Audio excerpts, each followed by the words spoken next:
Hello, everyone, and welcome to another episode of the Interlink podcast, an initiative under the Center for New Economic Studies at OP Jindal Global University. Interlink aims to hold nuanced conversations on the interdisciplinary nature of problems plaguing the world today. As we hold conversations on social political climate, we want to break down these intellectual barriers and look at topics in a way that allows us to question from several facets. If you are listening to us for the first time, please do have a look at our previous works as well. In this series, we are going to be discussing about topics that revolve around Trump's new policies and the implications of those on USA's global standing and Gaza annexation plan.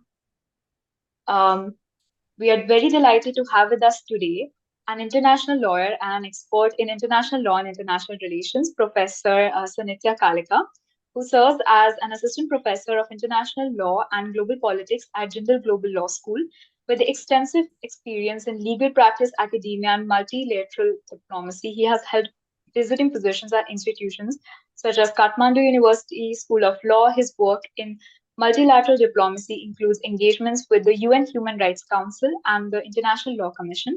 Professor, we truly appreciate you taking the time today to join us. Thank you for being here. Thank you so much for having me. And so, before we start with our main questions, we just have two introductory questions. First of all, I would like to know how would you describe Trump's foreign policy in just one word? Unpredictable. That's a very good point right there. And one word for his approach to the Middle East. A Zionist. Exactly.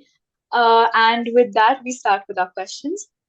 First of all, Trump's America First doctrine has evolved from his 2016 campaign, which emphasized immigration control, trade protectionism, and populism, to his now 2024 platform, which focuses more on national security, election integrity, and global disengagement.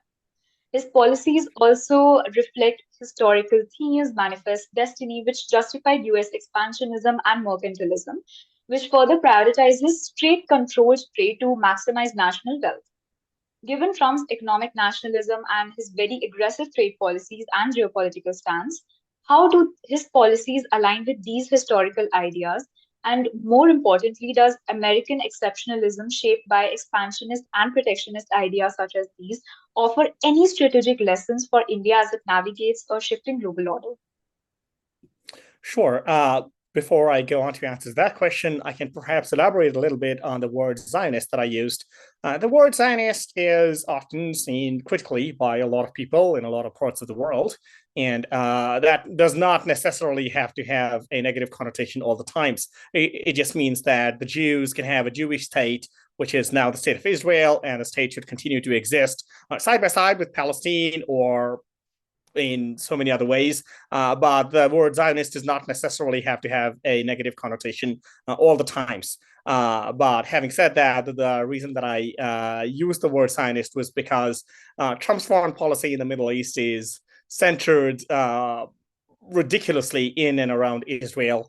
And in fact, I'm not sure it's Trump and his Secretary of State running his foreign policies in the Middle East, or it could perhaps be the Israeli Prime Minister Netanyahu and his cronies running from somewhere in the backstage. But we can talk about that later. Now, to answering to a question, that was pretty much everything in one box. Republicans, or let's just say Americans per se, believe in something called the American exceptionalism. This has been evolving since the early 19th century, whereby they believe that they're the most exceptional, the greatest, and the best country in the world, and no one's even going to come close to how great a country the United States of America really is, and all that. For example, they also want to portray themselves as a country that is unique than the rest of the world. You remember maybe some kids from your class, I'm not sure I was one of them, in primary school, who would always love to stand and answer questions, but then at the same time also would love not to give opportunity to their fellow classmates to stand up and answer questions. The US has been that sort of a country. It's a great country in so damn many regards, but when it comes to being thinking that they're the most exceptional country in the world, I'm not sure that's the smart thing that a country should do. they want to portray themselves as a unique country in many ways. For example, they do not use the metric system.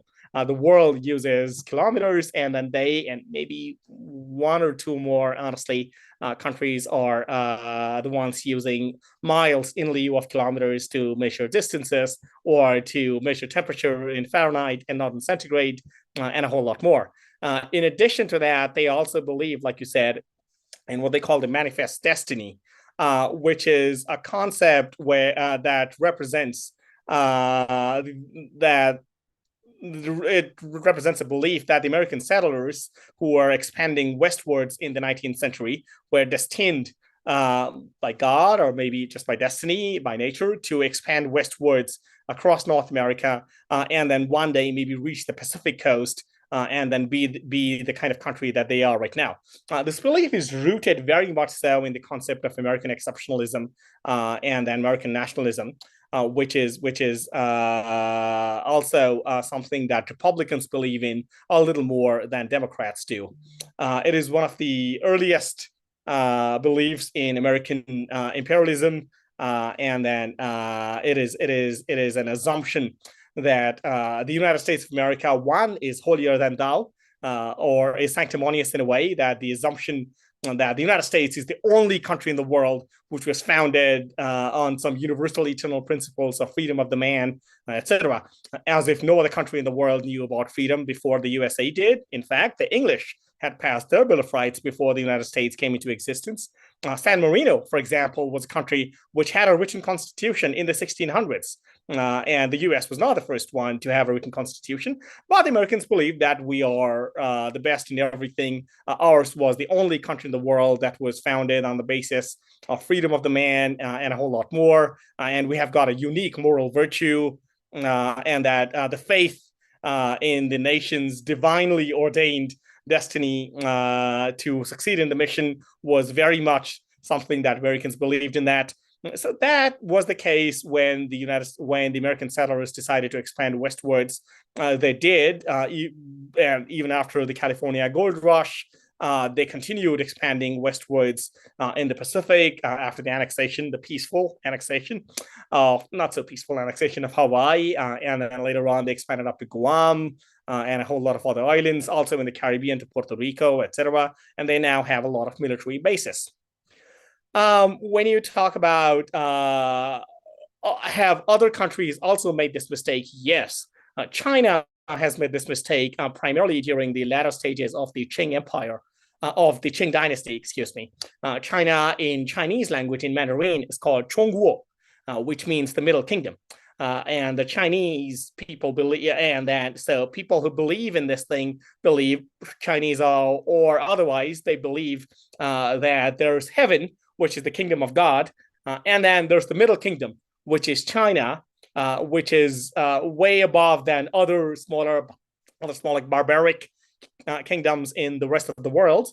And then there are others whom they regard as barbarians. In fact, in traditional Mandarin, the word for foreigners gets translated into barbarians. I forgot the exact Chinese word for that. But China's official name, or China's Chinese name, is Chongguo, which in English is called the Middle Kingdom, whereby they believe that they are such an exceptional country, and their emperor, the Qing emperor, has taken the load of the entire world, and then they are way above and beyond other kingdoms and empires in the world. They are the best in the world, and that they should never learn from others. An economist like you are in the making, and a university professor at Columbia, Jeffrey David Sachs, once gave a speech in Japan.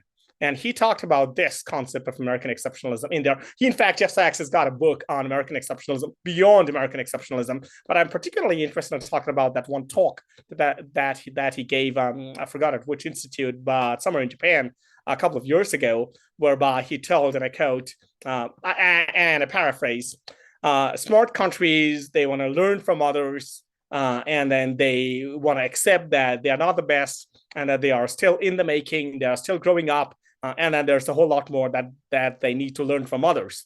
And then in the meantime, they can also teach others a couple of things. They can share their experiences, but there definitely is a lot of room to learn from others. And they definitely are not the best. But the not so smart countries, Jeff Sachs says, believe that they are already the best. For example, in India, you see this as the Vishwa Guru syndrome, whereby a couple of Indians believe, especially leaders propagate this, that India is Vishwa Guru, which perhaps is a word in Sanskrit, which means a guru of the world, a teacher, leader of the world. And you just need to teach others how to behave, or civilize others a little bit more, maybe, and then you don't need to learn anything from others at all, because you already are a guru, and people who are gurus, they do not learn. So the same mistake was repeated. So the Chinese mistake, which the Indians are repeating nowadays, was repeated by the United States. America first, to answer to the second part of your question, it remains the core philosophy of Trump's 2016 campaign as well as 2024 campaigns. There are a couple of similarities and also a couple of differences. But, well, the consistent America first themes in both of these two campaigns are, including the 2020 campaign as well, is immigration control and border security, and then trade protectionism and economic nationalism, the populist anti-establishment messaging, and then isolationist foreign policy. Are there any differences in this? Yes. In 2016, his immigration control and border security was based on, I'm going to build a wall in the U.S.-Mexico border, which he thought would restrict illegal immigration from Mexico, or not just from Mexico, via Mexico. In fact, a lot of my and your fellow countrymen also have taken creative, insane routes to get into the United States, crossing the Darien Gap between Panama and Colombia, and then traveling up north to Mexico, and then finally getting to the U.S. territory. So that was 2016. In 2024, Trump has maybe progressed a little bit, or regressed, according to some, to go after mass deportations. And he's advocated, and he's also started the largest deportation effort in U.S. history, which, by the way, he is also reinstating travel bans on Muslim-majority countries, and he has also signed an executive order ending the birthright citizenship for undocumented immigrants, children, and a whole lot more, in fact. When it comes to trade protectionism and economic nationalism, in 2016, he had the anti-China trade stance, imposed tariffs on Chinese goods, and withdrew from what was called the TPP. Now it's called the CTPP, I think, the Trans-Pacific Partnership.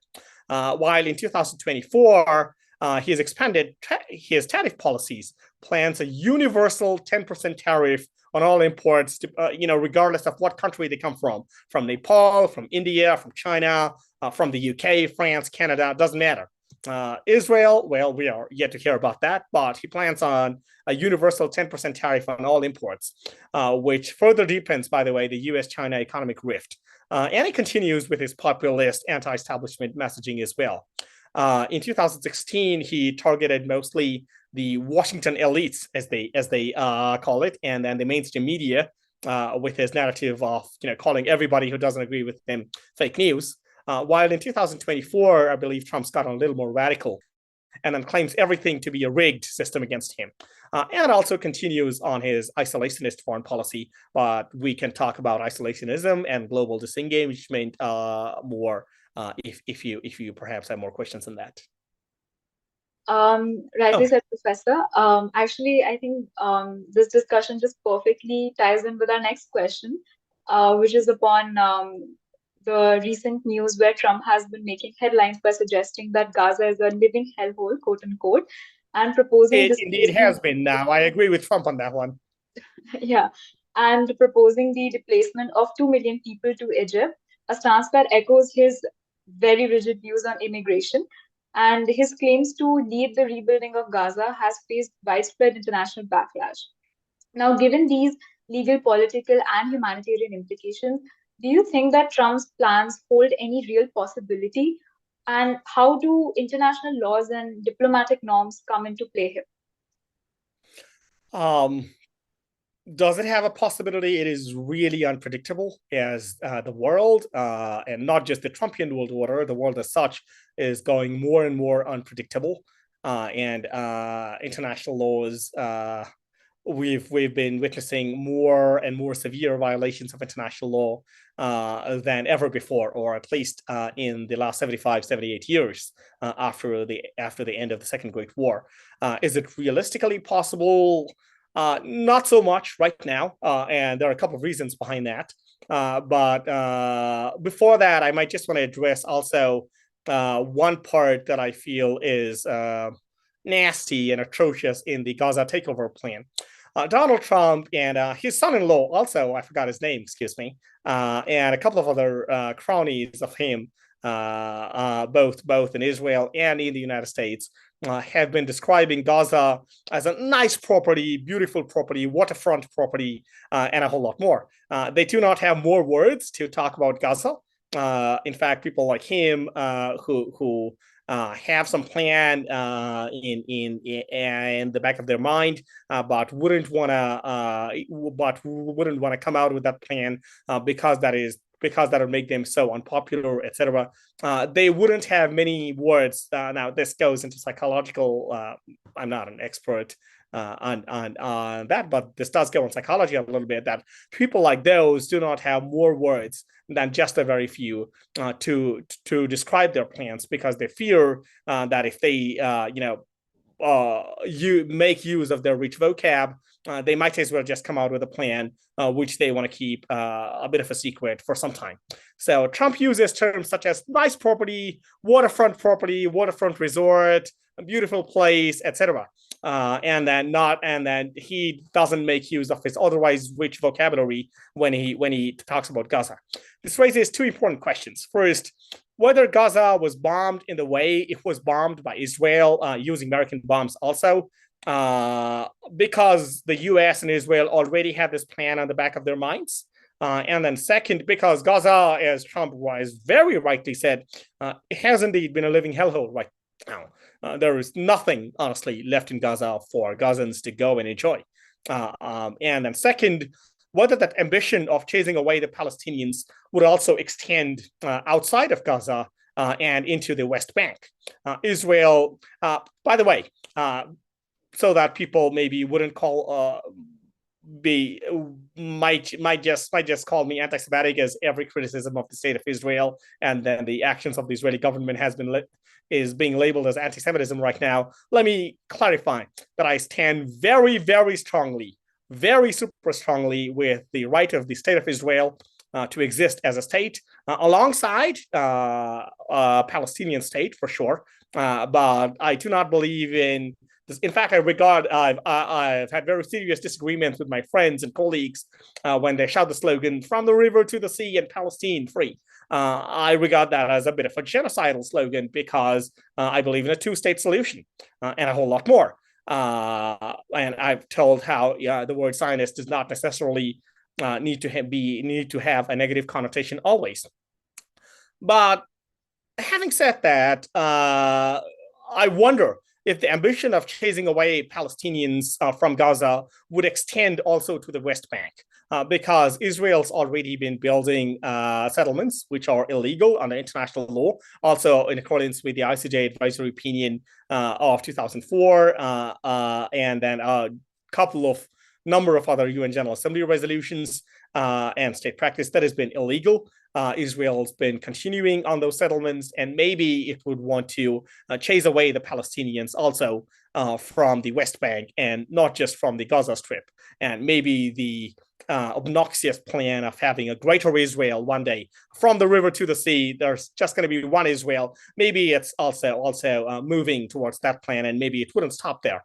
Now, whether it is realistically possible now, both Jordanian and Egyptian leaders have denounced this plan. Iran, another player in the Middle East, isn't quite going to support this plan either, for obvious reasons. And honestly, even Saudi Arabia, which is regarded as the US's closest ally in the Middle East after Israel, maybe, even that country wouldn't, to my mind, support this idea very much either. Because first, it wouldn't support that for religious or humanitarian or political, international, legal, or sentimental reasons, but about the Palestinian rights question, etc. But second, I believe that Saudi Arabia and its leader, Mohammed bin Salman, would also not support this plan for economic reasons as well. That is, Gaza being a waterfront property developed into a tourism hotspot would challenge the Saudi Crown Prince Mohammed bin Salman's the Line project. Not sure that's the right name, but his project of building a city 100 and something kilometers across the line, and that being the next Dubai in the Middle East. And a tourism hotspot.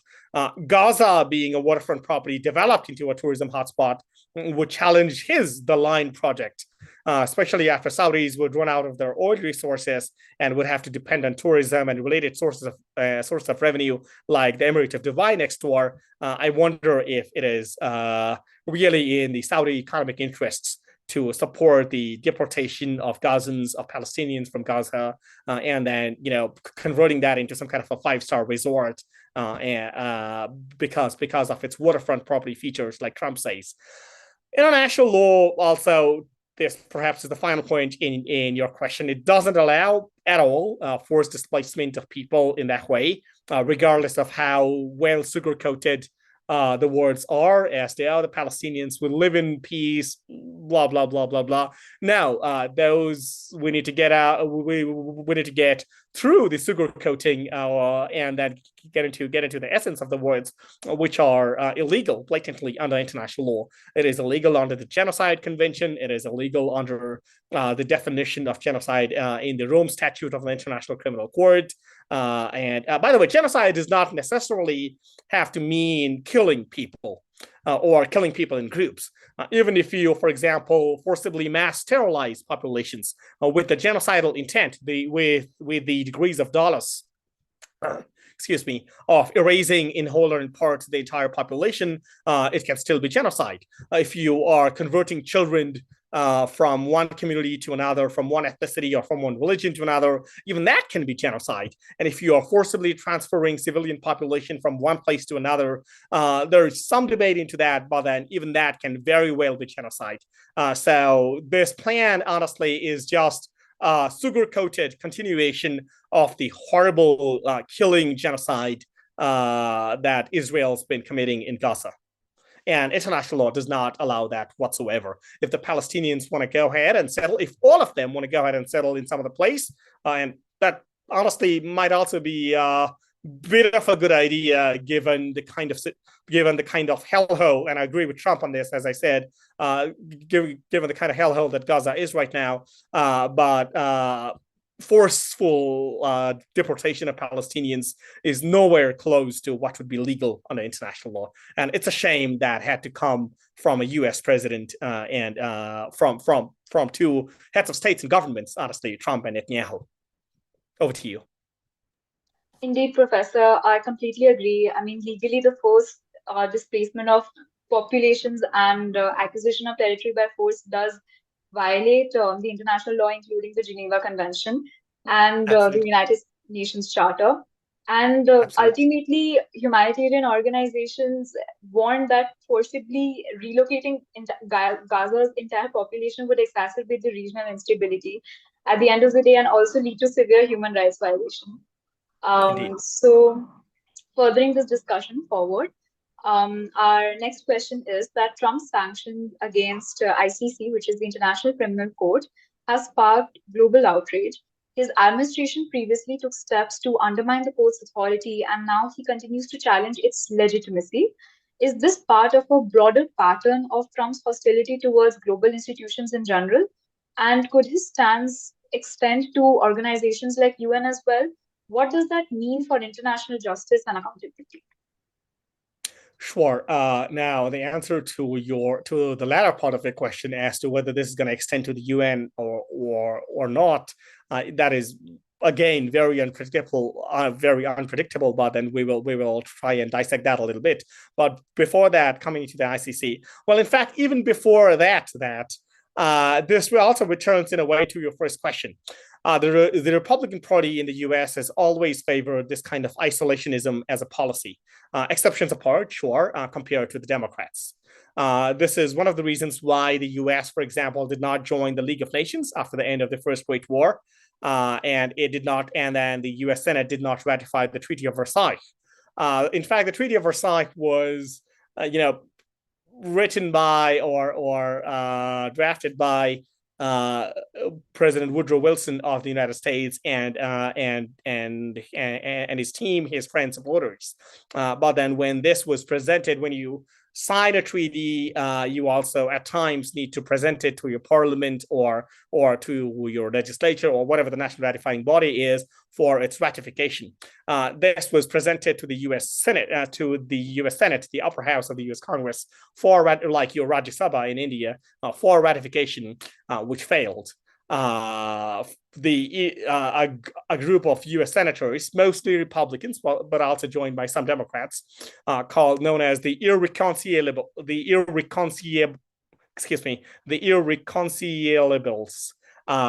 was a group of United States senators who were against the US's ratification of the Treaty of Versailles and then the US's joining of the League of Nations. Very famous, or maybe infamous, U.S. senator called Henry Cabot Lodge who was, by the way, the chairman of the U.S. Foreign Relations Committee at the time, who became infamous for his 14 reservations to the Treaty of Versailles, which was instrumental in blocking both of the two Senate resolutions and ratifying the Treaty of Versailles.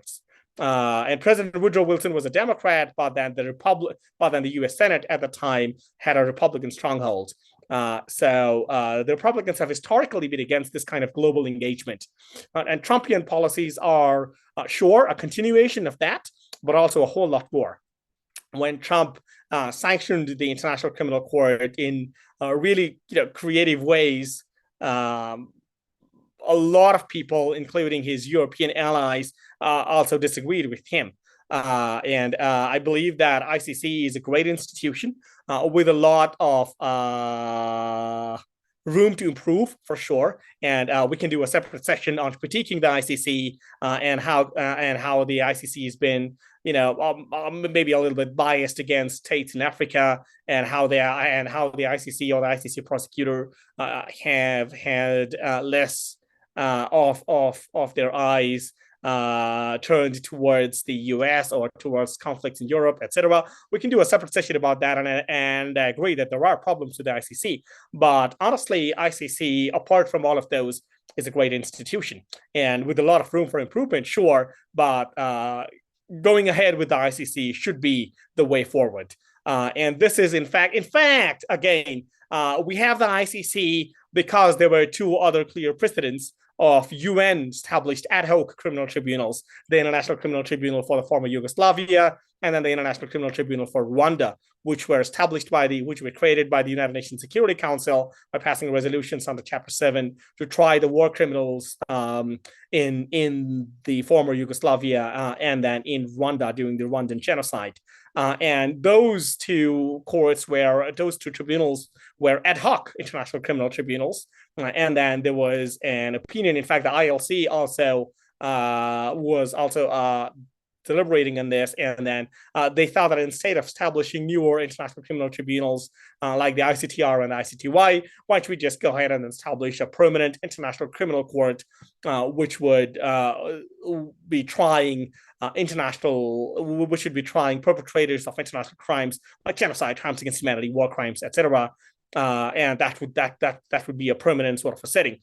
All of these courts, Geetaali, exist because of something called the Nuremberg Principles, or the Nuremberg Example, which was an international military tribunal which was set up in Nuremberg, Germany, by the United States as one of the means of its denazifying efforts in the post-World War Germany.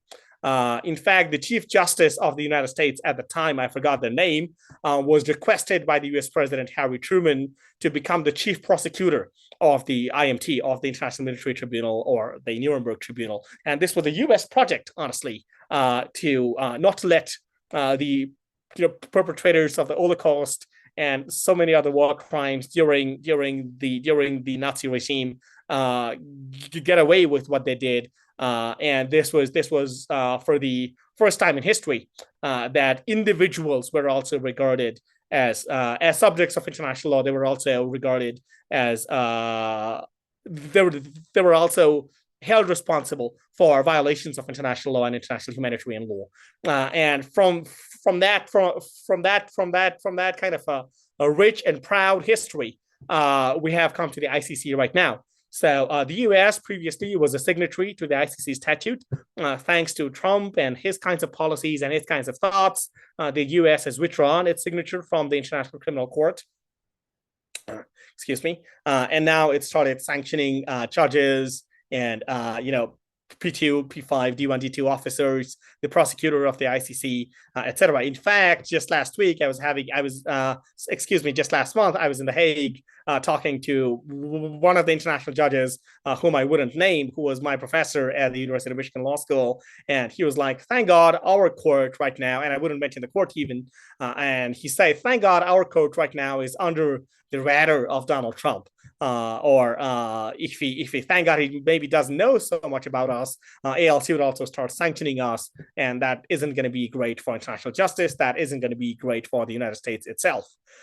Apart from that, would it also extend to the UN? During the Trump campaign, there has been draft bills circulated to defund the United Nations. The U.S. is the greatest funder of the United Nations for sure. I believe around 22 to 27% of the UN budget, including its regular budget as well as the peacekeeping budget, is funded heavily by the United Nations. And then there have been draft bills during the 2024 Republican presidential campaigns to defund the United Nations. I'm not sure if the U.S. Senate would also support Donald Trump's policies to maybe move out of the United Nations or to defund the United Nations and to cease and then to cease to become a member of the organization as a whole. Also because not everybody would, even if they want to be populists or they want to be isolationists, I'm not sure they would want to repeat the Henry Cabot Lodge mistake during the 1920s when they were going to be a party to the League of Nations Covenant and then to the Treaty of Versailles, because the U.S. Would not be able to get as good a deal. In fact, all 5 permanent members of the UN Security Council right now would not be able to get as nice a deal in 2025 or 2030, 35, 40, whenever a new international organization established, as they did get in 1945. So it would be really stupid, I think, for a country like the US to pull out of the United Nations as a whole or to defund the United Nations, etc. Because honestly, even institutions in both New York and Washington, the Bretton Woods institutions in Washington, as well as the institutions like the United Nations in New York, have in a way been a part of the larger American plan for the world after the Second World War.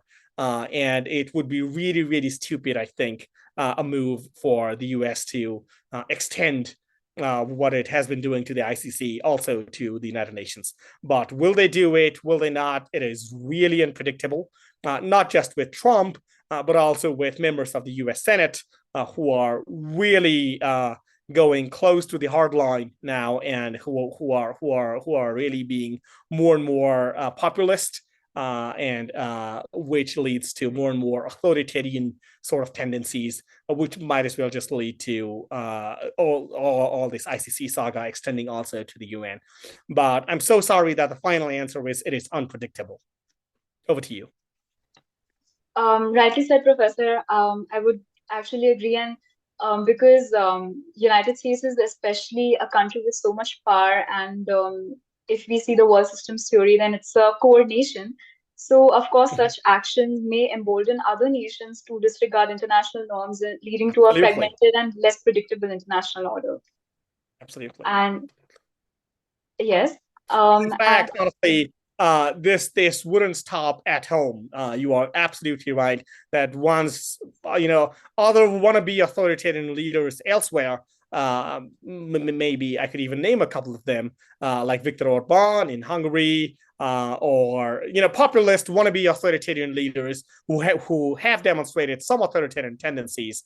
So Viktor Orban in Hungary, the former Brazilian president Bolsonaro in Brazil, or President Lukashenko next door, or even Vladimir Putin or Xi Jinping, whom the US already regards as revisionist powers who want to revise the so-called rules-based international order, and even Prime Minister Modi.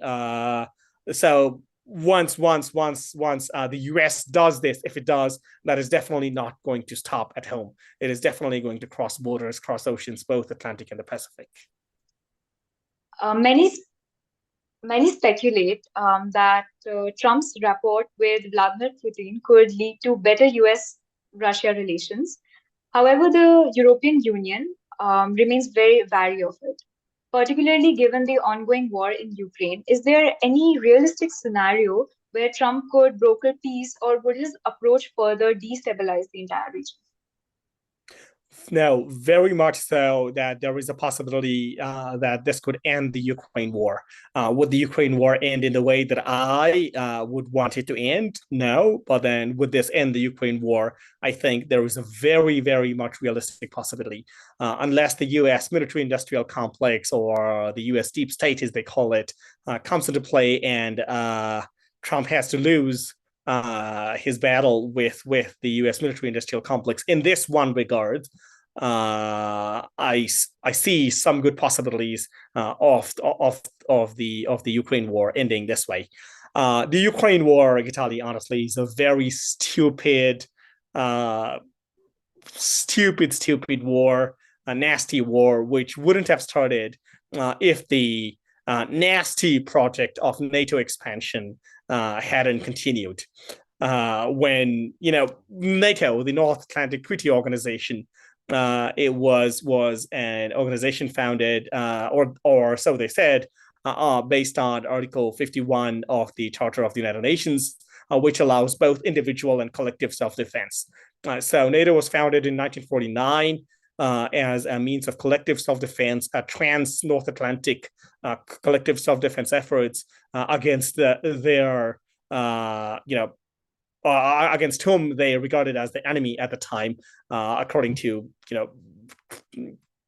quoting the former U.S. President Ronald Reagan, the former evil empire of the Union of the Soviet Socialist Republics. And NATO had two goals. One was collective security of Western European and North American states, and then second one was to stop the spread of communism into Western Europe. So the Iron Curtain that was kind of there already, meaning the Eastern European states, even those of them who were not parts of Soviet Union, were independent countries. Even those Eastern European states, for example, Czechoslovakia, Hungary, Poland, East Germany, the GDR at the time, those would be communist, and then the Western European countries, West Germany, France, and a whole lot of others would be, let's just say, anti-communist, capitalist, more democratic. And then those were the ambitions of NATO. And then that, some people also argue that Cold War started not in 1945 or 1946, but in 1949 after the establishment of NATO, because after that happened the Warsaw Pact and a whole lot more. That led us very close to world annihilation because of a lot of proxy wars fought between the NATO leaders and then the Warsaw Pact leaders, the US and the USSR. Some of them almost became, non-phony, non-proxy hot wars. But then thank God that leaders at the time, primarily leaders like John F. Kennedy of the US and Nikita Khrushchev of the USSR, they were smart enough, or let's just say prudent enough, or let's just say humanistic enough to negotiate and then end a couple of crises, such as the Cuban Missile Crisis, etc. So the world were saved from that, from complete annihilation. But then after 1991, when the Soviet Union was collapsing, and when the Berlin Wall had fallen in 1989, and then Germany and then Chancellor Helmut Kohl really wanted to reunify Germany in 1990, there were some constraints in there. And then the constraint primarily came from all four countries, the US, UK, France, and then the USSR, still existing at the time, but primarily came from the USSR because they were fearful about their security. And they really wanted the GDR, the Eastern German country, as a sort of a buffer, sort of a thing between them and then the Western European and others group. And then Mikhail Gorbachev, the leader, the general secretary, and then later president of the Soviet Union, was given assurances, both written, verbal, tacit, and then direct, explicitly, and then explicit, assurances that NATO would not expand an inch eastward. These were, in fact, if somebody wants to Google this out or wants to know more about this, just go to National Security Archives, nsarchive.gwu.edu, or just Google George Washington University National Security Archives, and then click on the first unsponsored link, and you would reach the right page. Maybe add a couple more keywords such as who told what.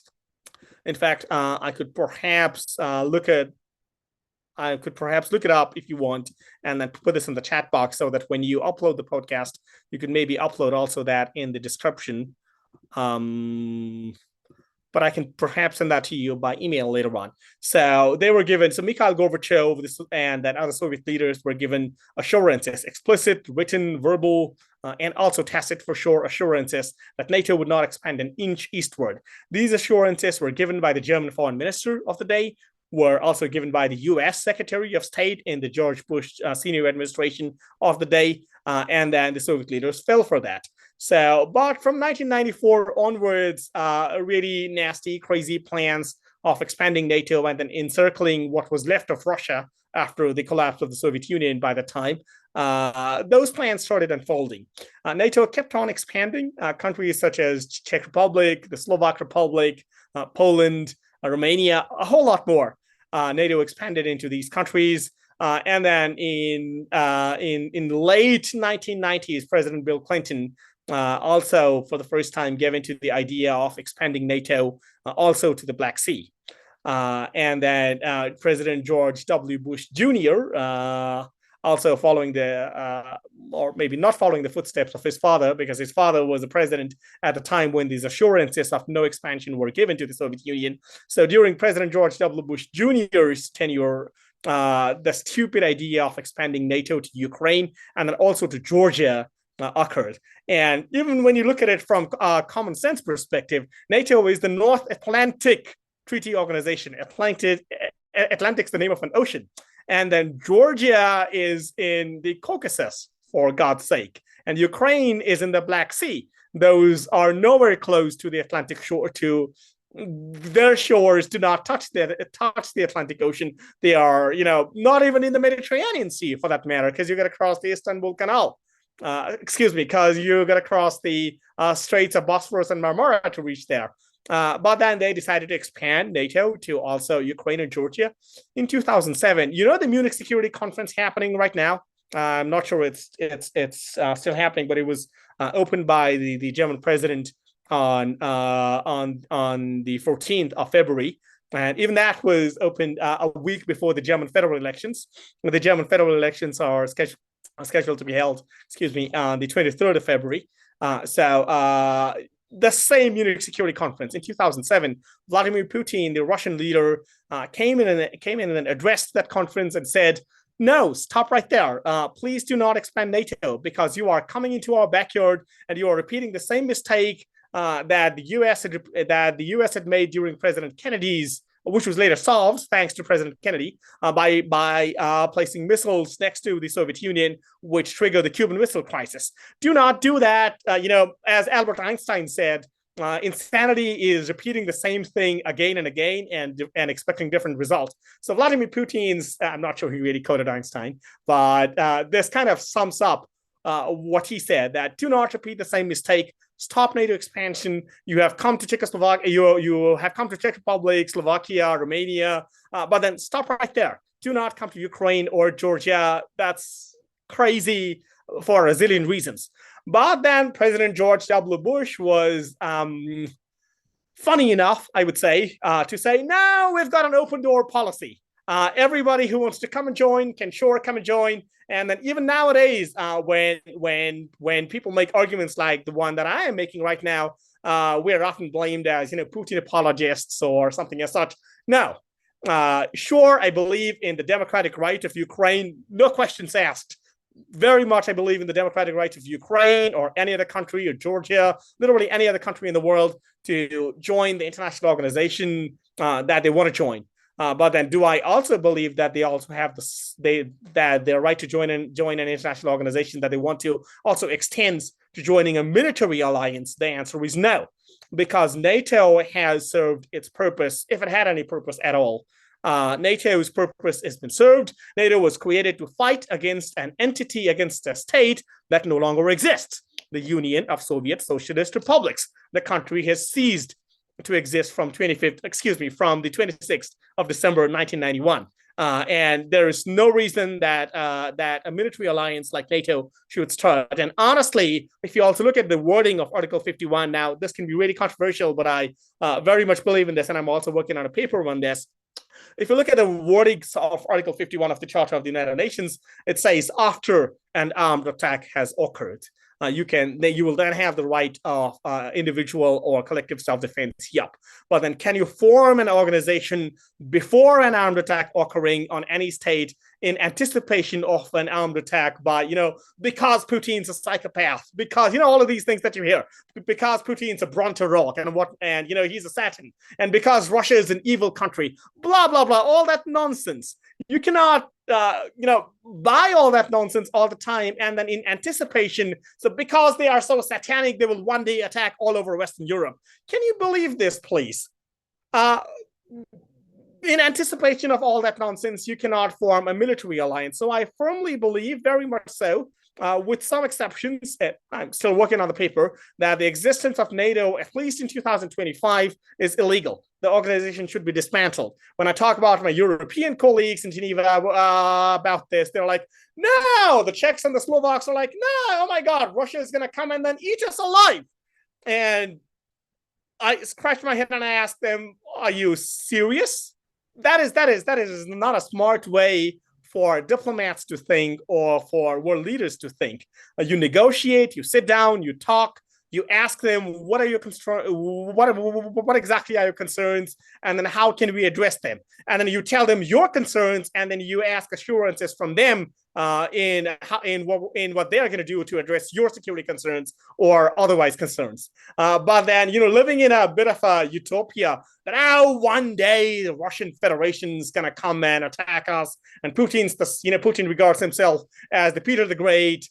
And that he one day wants to sit in a throne in St. Petersburg after Tsar Nicholas II, and then one day he's going to eat all us up alive, and then he's the next Hitler and a whole lot more. Am I a fan of Putin? No, I believe that ICC was very brave to issue arrest warrants to Putin and also to Netanyahu, by the way. And am I a fan of dictatorship? No, not at all. But would I think that Vladimir Putin is starting this war because he's a psychopath? No. Because the U.S. and the Western European countries, and Ukraine's just a bit of a, I'm so sorry, Ukraine's a wonderful country. All countries are wonderful for sure. And I've got a lot of Ukrainian friends, and I'm so sorry that Ukraine's a bit of a volleyball or honestly a football, which has been kicked around in this game played by the Western European and others countries, and then Russia has kicked it back, and then Russia has just returned the goal, let's say. So when you go and choke the Russian Federation exactly in its one choke point, which is the Black Sea, anybody who understands the history and geography of Ukraine and of the Black Sea region would never want to choke Russia in the Black Sea, and would never want to invite Ukraine to become a member of NATO, honestly. One, NATO is not exactly a perfectly legal international organization for the arguments that I just made a couple of minutes ago. And then second, you wouldn't want to do that to Russia at all, because Russia has just one or two warm water ports. Even the one in St. Petersburg is not exactly a warm water per se port 12 months a year. It's ports in Sevastopol, Crimea, which I believe should have been a part of Ukraine, but Russia unfortunately has been controlling it right now. So the Russian ports in Sevastopol and Crimea is the only warm water port, or let's just say the Black Sea region is the only region where Russia can have a warm water port which can have ships 12 months a year. Vladivostok, not a warm water ports. Ports in the Arctic Ocean, definitely not warm water ports at all. And then you wouldn't want to choke Russia's neck in the way that U.S. has been doing. So the Russia-Ukraine war is a very stupid war that started because of the NATO expansion thing. And contrary to all the assurances given, contrary to international law, contrary to reason, for God's sake, due to the stupid open door policy for NATO expansion, this thing has because Trump, and in fact, for the first time, truth was spoken, or let's say the spoke was truthen by the U.S. Secretary of the incumbent U.S. Secretary of State, whereby he kind of agreed for the first time that Russian aggression was not unprovoked. Am I for aggression? No. Russian invasion in Ukraine was a blatant violation of international law. I have zero doubts on that. But then that should definitely be seen in the context of what I just explained.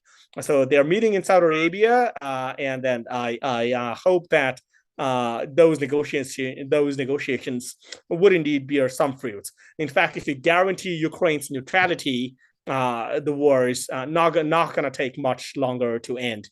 Sure, Russia might need a face saver, and that even the U.S. might need a face saver. That's how politics works, both domestically and internationally. But I believe that it is possible if you guarantee Ukraine's neutrality and then assurances, more, let's say, realistic assurances that NATO would not expand into Ukraine and Georgia. Honestly, the Ukraine war did not. It started from 2014 when the U.S. In fact, our viewers and listeners can also Google this. They can maybe go to YouTube and then type the following keywords: Victoria Nuland phone call with U.S. ambassador. I forgot the ambassador's name. Ukraine Maidan revolution. So maybe use a couple of these keywords and then search on YouTube. You will end up in a very nasty and shameful phone call recording between Victoria Nuland, the former Assistant Secretary of State for Eurasian Affairs, I think, in 2014. And later on, she also became the Undersecretary of State, I guess, and now is a professor from practice in Columbia and is the director of the Columbia Fellowship Program. She had a phone call with the United States ambassador in Kiev, whereby which is a really, really nasty phone call to listen.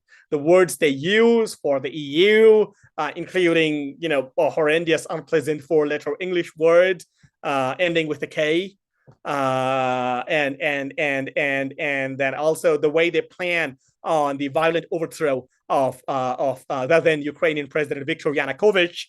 That is really nasty, even for someone to listen.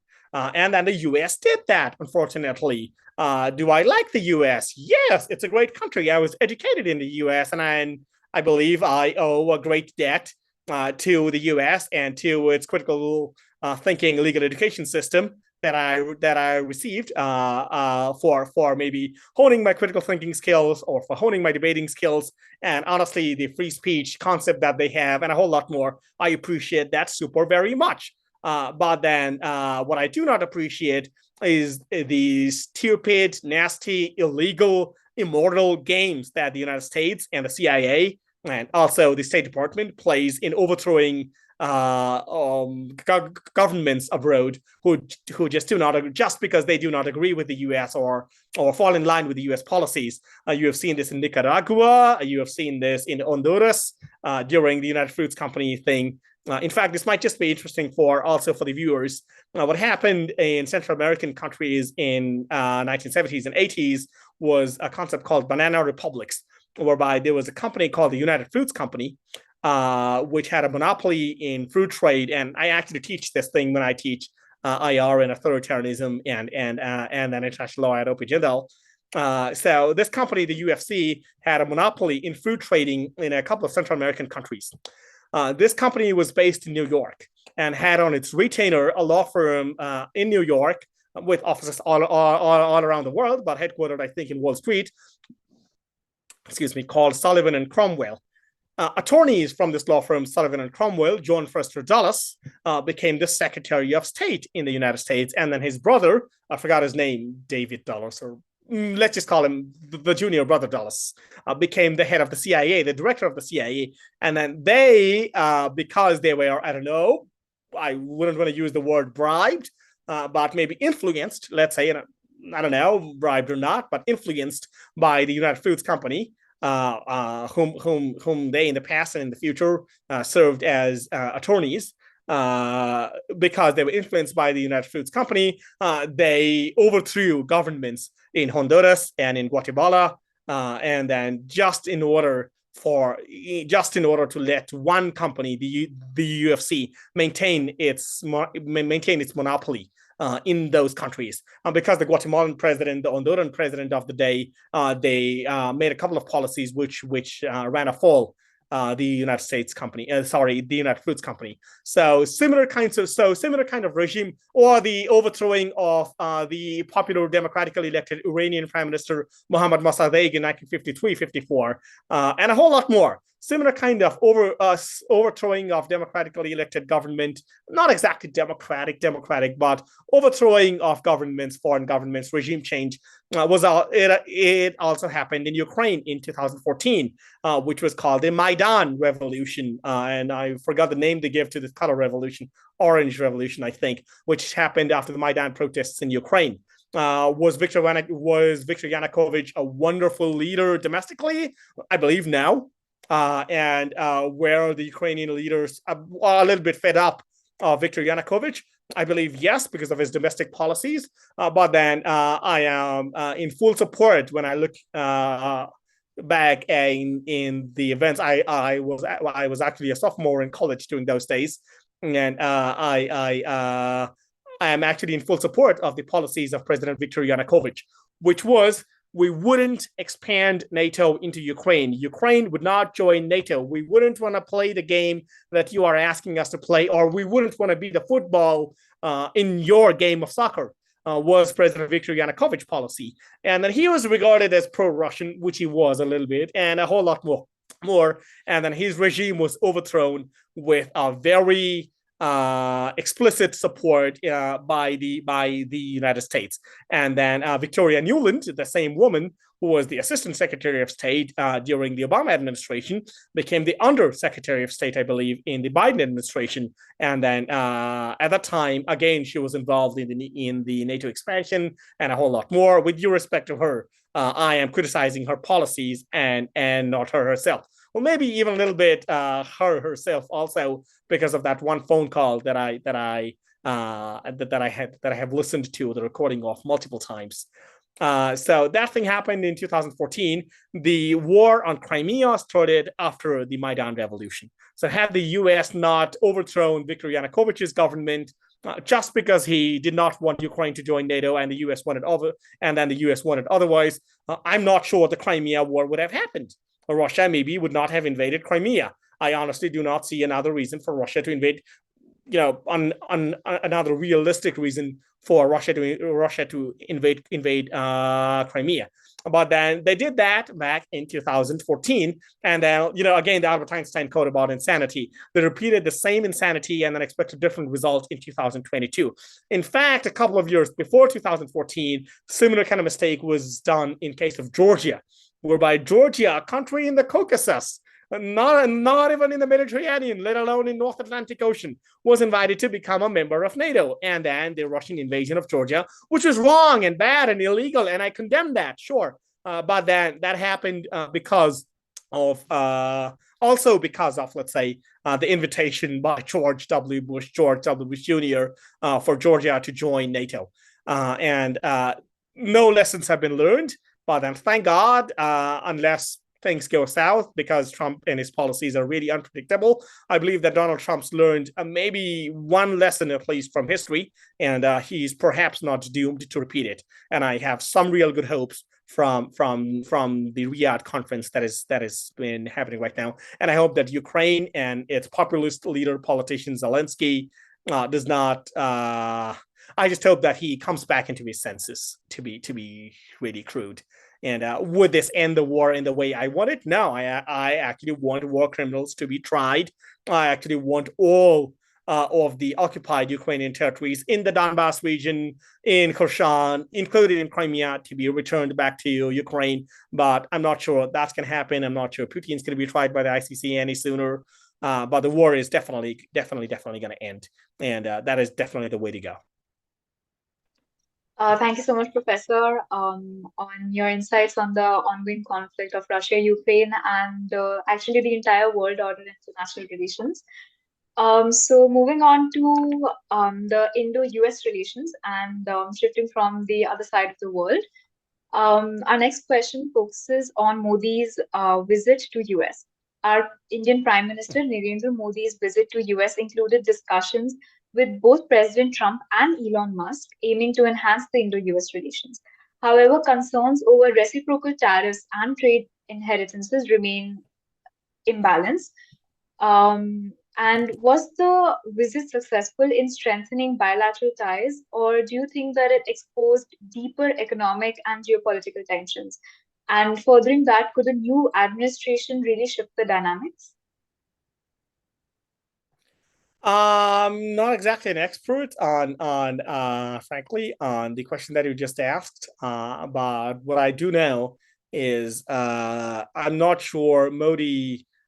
So I saw a clip on YouTube whereby President Trump was praising Prime Minister Modi as a tougher negotiator. He's better, tougher negotiator than I am, and there's not even a contest, etc. Trump often uses these kinds of words. So that was I'm not sure that was a bit of um a bit of a metaphor or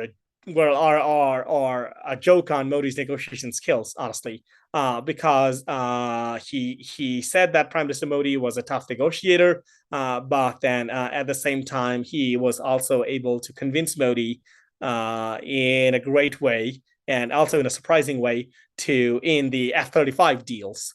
Apart from that, the way President Donald Trump has been saying how India is more tariffs than any country, and his whole idea about reciprocal tariffs, etc. Even in his most recent address, not sure most recent, but a day or 2 days back, he said,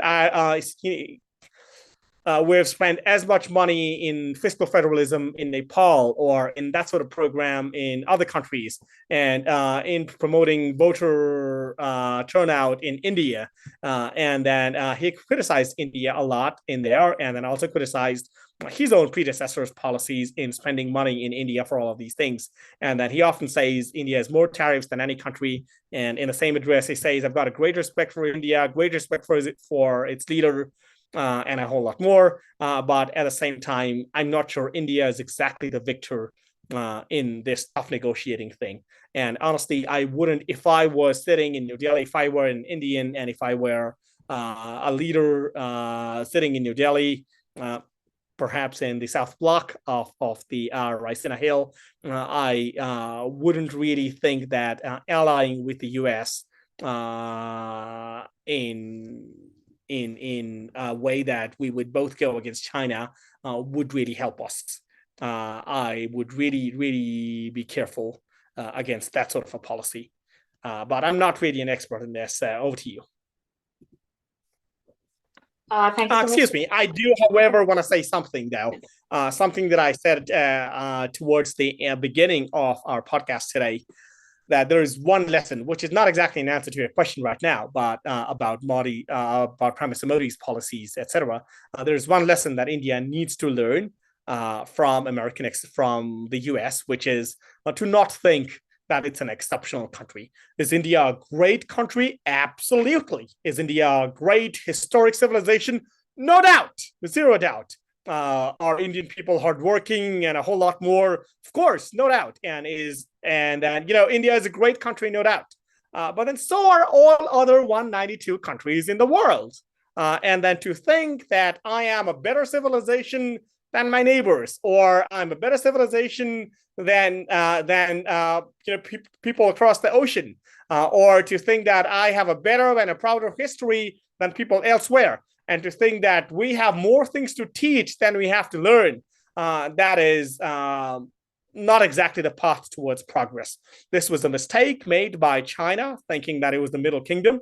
Its name is still Chungguo, but then there used to be a time during the Qing dynasty that it honestly thought that it was the Middle Kingdom, and that the Qing emperor was the one who was taking the load of 10,000 small principalities in the world, etc. So it was the same mistake made by the United States, and then India is very much doomed to repeat similar kinds of mistakes by its Vishwaguru syndrome. That is not what I want to see as India's friend. That is not a path that I want to see India going towards. In fact, I see that nowadays India has changed the word Vishwaguru to Vishwamitra, and but again, this is in a way sounded like a cliche. Everybody understands that because nobody really liked your concept of you being a Vishwaguru, apart from your domestic audience who really were like, yay, we're going to be the leaders of the world. No one else, like no country in the world, liked the concept of one country being guru and then other countries being its disciples or something as such. So India has changed that into Vishwamitra, which is world friend or friend of the world in Sanskrit, I think. Although I'm really not much of an expert in Sanskrit, but it's similar in my language, Nepali, as well. But that has been sounding like a cliche.